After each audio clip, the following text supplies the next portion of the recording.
Hello, it is Jerome show installation of Proxy server. Now we will use Wingate third-party software for Proxy server practicals, and we will utilize the Wingate software. So basically, Proxy servers are used on third-party software only. So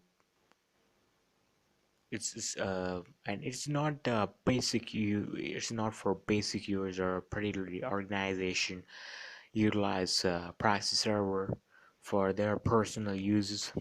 Hence, it's not a feature of operating system also.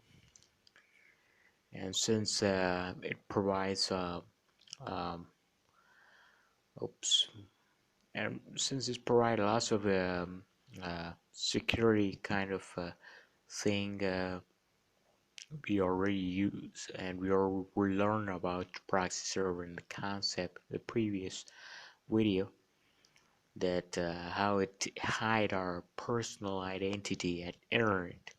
So we already downloaded Wingate, but let me show what to install, where to install. So this is Wingate's website, and here we go. The latest version of Wingate is 8.2.5 latest, and you can just download it. And if you want, you can purchase, upgrade, renew, because it's a paid software, so you have to purchase from Wingate. But because we were to first try, now it requires Visual C++ 2010 SP1, uh, so it's asked to install. And if your operating system not having Visual C++, this software is provided that also. So great thing. I mean, you're getting Visual C++ also, Visual C Studio.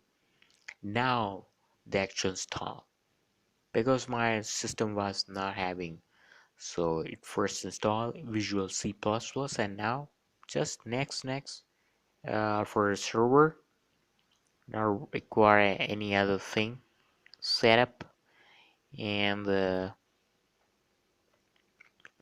we just ask administrator or you ask to give an email or a domain.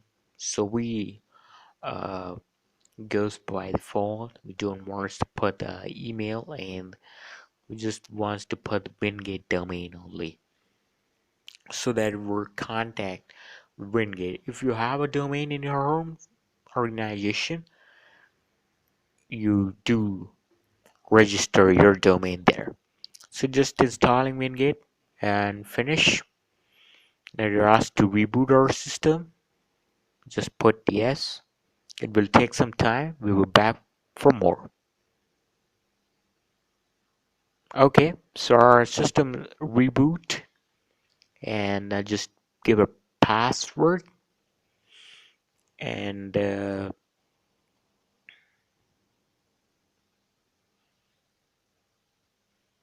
we go.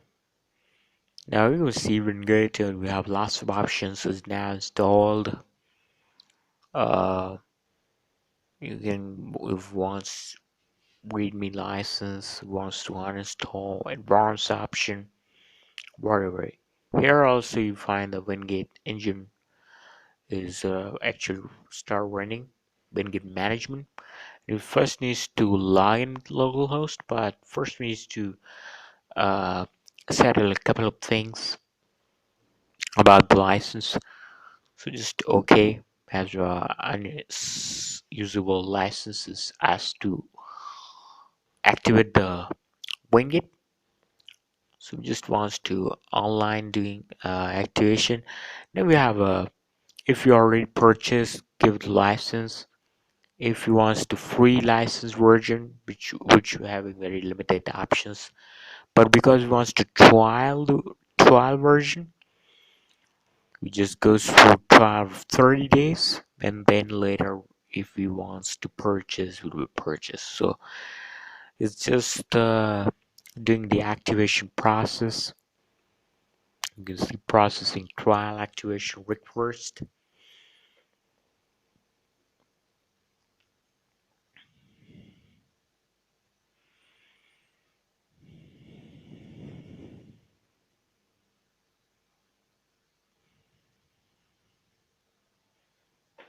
So processing done. Trial, yes, okay. Verifying response, and our trial version is activated. So it just needs to restart Wingate management to change the license scheme. Now, now we need to set the database. Next, and provider we even get user database engine who wants to change like Active Directory connector. If you have a Active Directory, Active Directory domain server, then you can choose that. If you want to view for Windows user and groups connector for particularly users and groups, you can go through that also. So because we just want, it's a trial version, we trying things of Wingate, so we just taking Wingate users uh, by default. If you want, you can do changes. Okay, so again restoring, just as just settling. Now because we didn't give any username, our username is administrator, we didn't give password, hence go through the same, and you can see lots of options open about the monitoring, web access control, fiend monitoring, D DSCP, dashboard, email. You can see there. We want to sell DSCP also, area dashboard. And if you want VPN server, you can get from that also. We will work VPN on Windows. So now we have a couple of changes we need to do since our proxy server having two NIC, which is the most important thing, required thing. One of our NIC is connected with the internet, so we need to change it with external. Here we go. Right click, properties, and change it to external uses because it's connected with our private network, and one of the NIC, which is 10.10.10.1 IP, it's connected with internal address. So we need to keep that internal, and the private NIC should be external.